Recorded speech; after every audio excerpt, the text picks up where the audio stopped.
Okay, we are back again.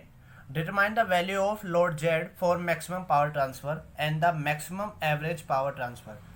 हमें क्या करना है, Z की वैल्यू बतानी है और जो मैक्सिमम पावर ट्रांसफर होगी वो बताना है।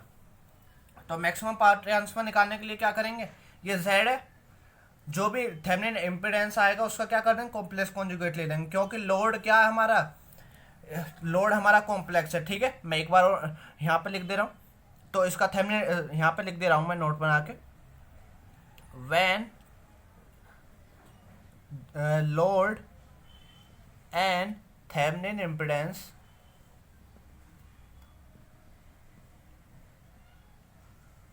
are complex, अगर दोनों कॉम्प्लेक्स है तो क्या होता है, जो हमारा लोड होगा वो क्या होगा, थेवेनिन इम्पीडेंस का कॉम्प्लेक्स कॉन्जुगेट। तो इसका कॉम्प्लेक्स कॉन्जुगेट फाइंड करेंगे, थेवेनिन इम्पीडेंस फाइंड करो। तो ये हो जाए, वोल्टेज सोर्स का करते हैं शॉर्ट, सॉरी ये रजिस्टर है 5 ओम का, J2 ओम हमें इस वाले इसके टर्मिनल के बीच में निकालना, जिस जहां पे लोड लगा होता है उन वाले टर्मिनल के बीच में निकालते हैं, -J3 ओम और 4 ओम। जो टर्मिनल के बीच में निकालना इन दोनों के, हमने अब देखो यहाँ थोड़ा कंफ्यूज हो सकते हैं कुछ लोग कि कैसा कौन सीरीज में कौन पैरेलल में, ये दोनों सीरीज में है, ये सीरीज में, बाकी का आपस में क्या है ये नहीं पता। तो हम क्या करेंगे, मैं इनको कुछ नाम दे दे रहा हूँ, इस वाले टर्मिनल को ए कह दिया मैंने बी, यानी मुझे ए और बी के बीच में निकालना है, मैंने नाम दे दिया इसको एक्स। मैं इसको रीड्रॉ करता हूँ सर्किट को, क्या होगा, पहले यहाँ पे लिखा ए और यहाँ लिखा मैंने एक्स, तो ए और एक्स के बीच में क्या जोड़ा, J2। ठीक है, ए और एक्स के बीच में J2 है, और एक्स और बी के बीच में, बी को मैं यहाँ लिख दे रहा हूँ, एक्स और बी के बीच में 5 ओम है, तो यहाँ पे ये 5 ओम है एक्स और बी के बीच में।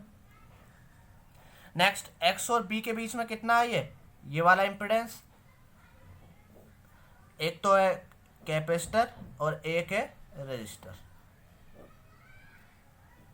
इसका बी को यहाँ लिख दो, कोई वो नहीं, ये आ गया 4 ओम और ये आ गया -J3 ओम। ठीक है, अब तो आसान हो गया। ठीक है, ये दोनों सीरीज में, इन दोनों कॉम्बिनेशन पैरेलल, और ये देन उसके साथ सीरीज में, तो ZTH जो आ गया वो कितना आ गया, 5 पैरेलल 4 -J3।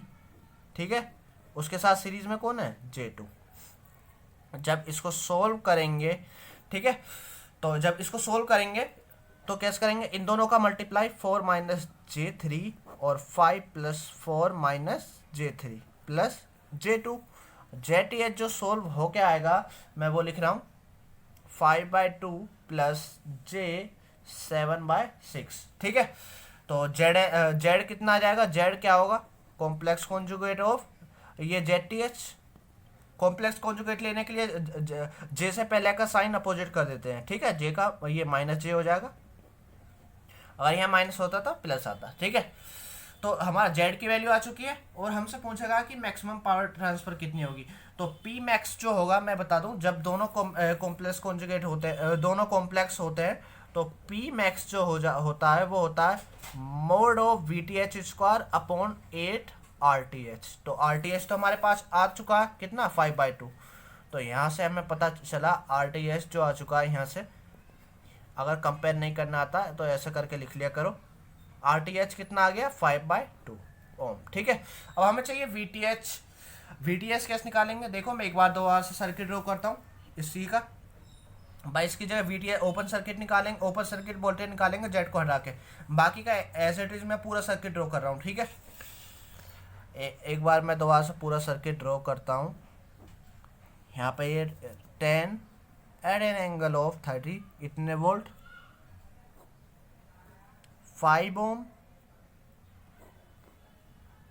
J2 ओम, और मुझे VTH निकालना, इन दोनों के बीच में निकालना, -J3 ओम और 4 ओम। ठीक है, इतना आ गया। अब मुझे VTH निकालना, देखो इसमें ये यहाँ से ओपन है तो इसमें कितनी करंट आएगी, I = 0, यानी इसमें जीरो आएगी तो पूरा इसका मतलब यहाँ पे जीरो वोल्टेज आएगा।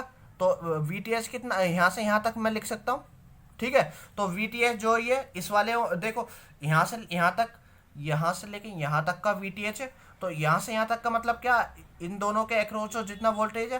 तो मैंने इसको मैं कैसे समझ सकता हूँ, जो इन दोनों के अक्रॉस वोल्टेज आएगा वही क्या होगा, मेरा वी टी एच होगा, ठीक है। तो इसका अगर एक बार मैं ड्रॉ कर दूं सर्किट और ज़्यादा सुविधा के लिए, तो ये किस टाइप का दिखेगा। 5 ओम, मैं इसको एक इम्पिडेंस बना दे रहा हूँ, ठीक है। यहाँ पर इसको मैं एक पूरा इम्पिडेंस बना दे रहा हूँ जिसके अक्रॉस है मेरा वी टी एच। ये कितना 4 माइनस J3, इतने ओम, ठीक है। तो बस ये दे रखा 10 at an angle of 30 degree volt. तो वी टी एच कितना आ जाएगा, total voltage, voltage division rules है, ठीक है। किसके अक्रॉस निकालना है मुझे, 4 माइनस J3 के upon total 5 plus 4 minus J3। तो ये आ गया 10 at an angle of 30 degree, 4 minus J3, ये हो जाएगा 9 माइनस J3। तो मुझे मोड चाहिए, ठीक है, इसका mode of V T H. ये कितना आ जाएगा 10, एंगल हट जाता है जब मोड लेंगे, ये आ जाएगा कितना 5, ये आ जाएगा √90, ये आ गया 50 अपॉन √90, इतने वोल्ट। तो मुझे निकालनी है पी मैक्स, जो होता है mod of V T H square upon 8 R T H. तो mod of V T H कितना हो जाएगा, 50 इंटू 50 अपॉन 90 इंटू 8, है ना ये वाला। और आर टी एच की वैल्यू कितनी आई है, आर टी एच की वैल्यू, आर टी एच आया 5/2, 5 यहाँ पर आया और 2 मैंने ऊपर भेज दिया, ठीक है। तो जब इसको सोल्व करेंगे पी मैक्स जो आएगा, ठीक है, इसको सोल्व करने के बाद मैं आंसर लिख ले रहा हूँ 1.38, ठीक है, इतने वोट। तो 1.38 मैक्सिमम पावर ट्रांसफर होगी, ठीक है। अगर लोड की वैल्यू हमने निकाल ली, कितनी ओम चाहिए, 5/2 माइनस J 7/6, इतने ओम। तो पी मैक्स हमसे पूछा था, पी मैक्स ये आया, और जेड पूछा था जो हमसे ये आया, ठीक है। तो देख लो कोई स्टेप छूट गया हो तो एक बार मैं दोबारा दिखा दे रहा हूँ। कोई स्टेप अगर छूट गया तो उसको उतार लेना, ठीक है। तो ये नहीं है, ये लाइन गलती से खिंच गई है। तो इस वीडियो में इतना ही, और थैंक यू, मिलते हैं नेक्स्ट वीडियो में।